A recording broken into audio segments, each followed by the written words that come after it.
જૂનાગઢના કેશોદના કોમલબેન તેમના પતિની શહીદી બાદ પોતે આર્મીમાં જોડાયા છે.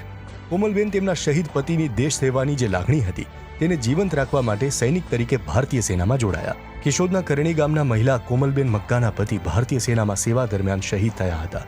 પરંતુ આ ઘટનાથી હાર ન માનતા કોમલબેન આજે મક્કમ મનોબળ સાથે સ્વયં પોતાના પતિની જગ્યા પર ભારતીય સેનામાં જોડાયા છે અને સમગ્ર મહિલાઓ માટે એક આદર્શ અને उत्तम दृष्टांत पूर्ण पाड़ी रहा है.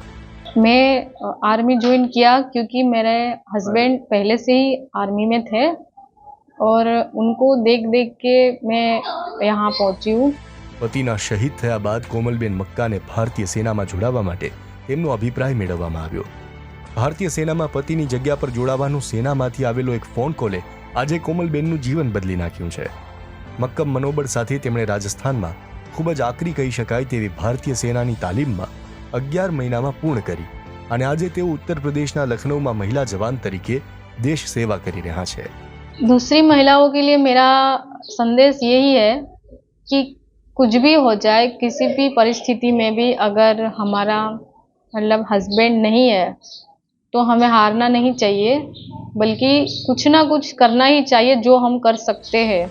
કોમલબેને તેમના પુત્રને એક સારું જીવન મળે તે માટે તેનાથી દૂર રહી ભારતીય સેનામાં જોડાવાનો નિર્ણય લીધો હતો. દિવ્ય ભાસ્કર માટે જૂનાગઢથી વનરાજ ચૌહાણનો રિપોર્ટ. શેર એન્ડ ડાઉનલોડ કરો દિવ્ય ભાસ્કર એપ.